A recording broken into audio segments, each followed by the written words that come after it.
அனைவருக்கும் வணக்கம். ரொம்ப முக்கியமான கேள்வி. இந்த வாட்சிங் ஹவர்ஸும், இந்த சப்ஸ்கிரைபரும். ஆனா, இந்த சப்ஸ்கிரைபர் இருந்தா உங்க சேனல் வந்து க்ரோவே ஆகாது.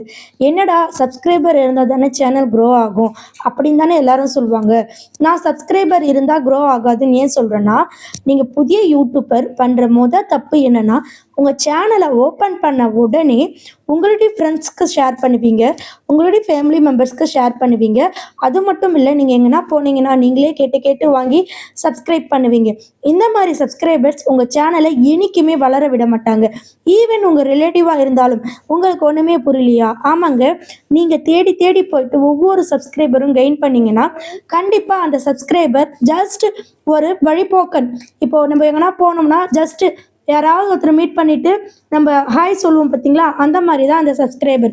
பிகாஸ் உங்கள் சேனலுக்கு வர ஒவ்வொரு சப்ஸ்கிரைபரும் கோல்டு போல்.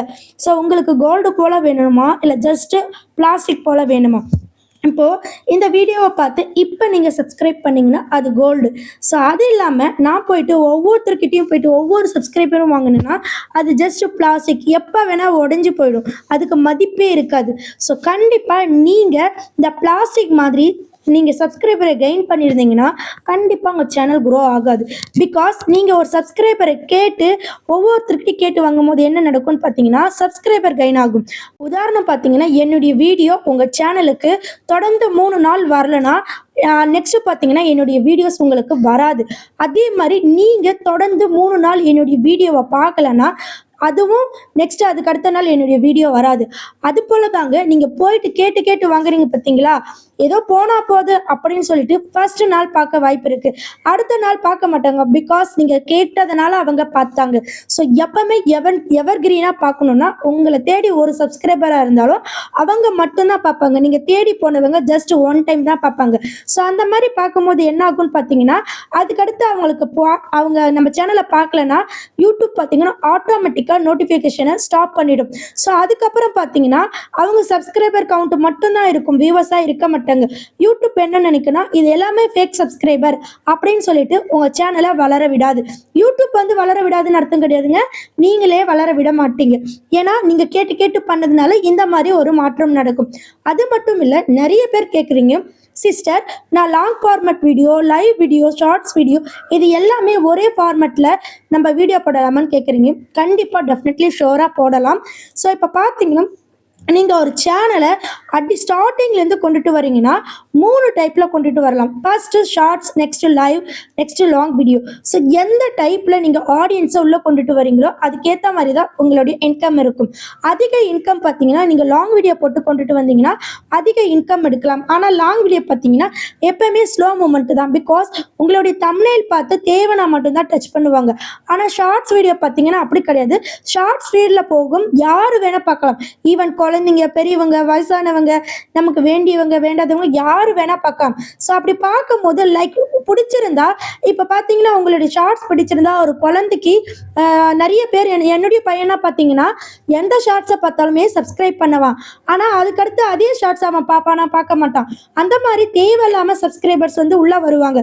ஸோ அந்த மாதிரி தேவையில்லாத சப்ஸ்கிரைபர் வரும்போது நமக்கு ஸ்டார்டிங்கில் ஹாப்பினஸாக இருக்கும். ஆனால் அவங்க திரும்ப இப்போ ஒரு குழந்தை தெரியாமல் உங்களுக்கு சப்ஸ்கிரைப் பண்ணிடுச்சுன்னா கண்டிப்பாக திரும்ப அந்த குழந்தை உங்கள் வீடியோவை பார்க்க வாய்ப்பு இல்லை. இது போல் ஃபேக்கான சப்ஸ்கிரைபர்ஸ் எல்லாம் உங்களுடைய ஷார்ட்ஸ் ஃபீடில் கிடைப்பாங்க.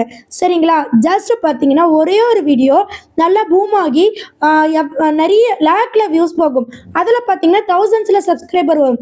அந்த சப்ஸ்கிரைபர் நமக்கு வந்து வர்த்தபலான்னு கேட்டால் கிடையாது. ஜஸ்ட் பார்த்தீங்கன்னா ஒரு ஷார்ட்ஸில் இருந்து நமக்கு வந்திருக்காங்க. நெக்ஸ்ட் வந்து அவங்க வந்து நம்ம சேனலை பற்றி அவங்களுக்கு தெரியாது. நம்ம சேனல் எதை பற்றி, லாங் கண்டென்ட் ஃபார்மெட்டா, ஷார்ட் கண்டென்ட் ஃபார்மெட்டா, லைவ் ஃபார்மெட்டா அப்படின்னு தெரியாது. பெரும்பாலும் நீங்கள் லாங் வீடியோவில் இருந்து உங்களுடைய சப்ஸ்கிரைபரை கொண்டுட்டு வாங்க.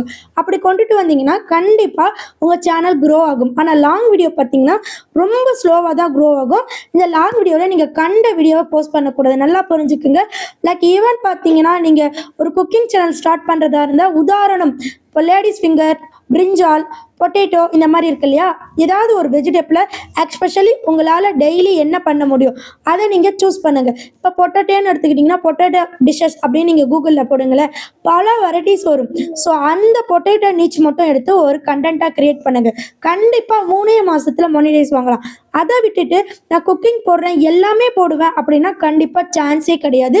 ஸ்டார்டிங்கில் லாங் வீடியோ நீங்கள் போட்டிங்கன்னா உங்களுக்கு கண்டிப்பாக ரொம்ப ரொம்ப ஸ்லோவாக தான் இருக்கும். பிகாஸ் உங்கள் சேனல் அடையாளம் மைண்டில் வரணும்.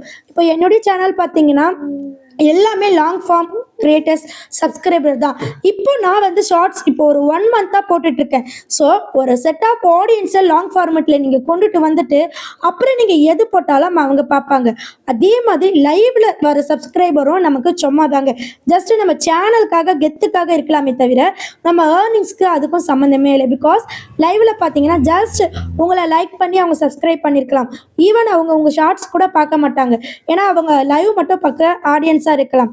நீங்கள் பெரும்பாலும் உங்களுடைய சப்ஸ்கிரைபர், உங்களுடைய வர்த்தபிள் சப்ஸ்கிரைபர் யாருன்னு பார்த்தீங்கன்னா உங்களுடைய லாங் கண்டென்ட்ல இருந்து வர ஆடியன்ஸ் தான். சரிங்களா? இப்போ நான் சொல்கிறது உங்களுக்கு புரிகிற மாதிரி இருந்திருக்கும். ஸோ கண்டிப்பாக இந்த வீடியோவை நிறுத்தி நிதானமாக கேளுங்க. நீங்கள் லாங் கிரியேட்டரா, ஷார்ட் கிரியேட்டரா, இல்லை லைவ் கிரியேட்டரான்னு டிசைட் பண்ணுங்கள். ஸோ நீங்கள் என்னையை பொறுத்த வரைக்கும் லாங் கிரியேட்டராக தான் அதிக பணம் ஏர்னிங்ஸ் எடுக்க முடியும். அதுவே ஷார்ட்ஸ் கிரியேட்டர் பார்த்தீங்கன்னா அதிக பாப்புலர் கிடைக்கும். ஸோ கண்டிப்பாக எல்லாமே நம்ம சேனலில் போடலாம். ஆனால் ஸ்டார்டிங்கில் ஈவனாக உங்கள் சேனலை கொண்டுட்டு வரணும். ஷார்ட்ஸை போட்டு ஒரு ஆடியன்ஸை ஒரு செட் ஆஃப் ஆடியன்ஸை கொண்டுட்டு வரணும். இல்லைனா லாங் ஃபார்மேட் போட்டு கொண்டுட்டு வரணும். மிங்கிள் பண்ணிங்கன்னா உங்கள் ஆடியன்ஸும் கன்ஃபியூஸ் ஆவாங்க, உங்களுடைய யூடியூப்பும் கன்ஃபியூஸ் ஆகும். ஸோ கண்டிப்பாக இந்த வீடியோவில் நிறைய விஷயங்கள் தெரிஞ்சிருக்கும்னு நினைக்கிறேன். கண்டிப்பாக தயவு செஞ்சு புதிய யூடியூப் சேனல் ஸ்டார்ட் பண்ணுறவங்க நிறைய விஷயங்கள் தெரிஞ்சுக்கணும். ஸோ வாட்சிங் அவர் எப்படி நம்ம சீக்கிரம் கைன் பண்ணலாம் அப்படின்ற ஒரு விஷயத்த நேற்று போட்ட அந்த லாங் வீடியோவில் சொல்லியிருக்கேன். அது மட்டும் இல்லை, மானிட்டைசேஷன் எப்படி பண்ணலாம், ஆட்சன்ஸ் எப்படி வந்து நம்ம ஜாயின் பண்ணலாம், அந்த மாதிரி விஷயத்தையும் நான் சொல்லியிருக்கேன். கம்யூனிட்டி வார்னிங்னா என்ன, ஸ்ட்ரைக்னா என்ன, ரீயூஸ்டால நிறைய சேனல் வந்து போயிட்டுருக்குங்க. ஸோ கண்டிப்பாக டே நம்ம சேனல் வந்து நிறைய பேருக்கு மானிடைஸ் பண்ணி கொடுத்துட்ருக்கோம். நேற்றுக்கு கூட ஒரு சேனல் ரீயூஸ்ட் ஆகிடுச்சு. ஸோ உங்களுக்கு ஃப்யூச்சரில் மேபி ரீயூஸ்டு வராமல் இருக்கணும்னா உடனே மேலே இருக்கிற நம்பருக்கு காண்டாக்ட் பண்ணுங்கள். ஸோ உங்கள் யூடியூப்பில் நீங்கள் நிறைய விஷயம் கற்றுக்கணுன்னா பேசிக் ஜஸ்ட்டு 199 தாங்க பே பண்ணிவிட்டு நீங்கள் ஜஸ்ட்டு ஒரு கன்சல்டேஷன் பண்ணிக்கோங்க. 8946014557 இது என்னுடைய காண்டாக்ட் நம்பர். ஓகேங்களா ஃப்ரெண்ட்ஸ்? நன்றி, வணக்கம்.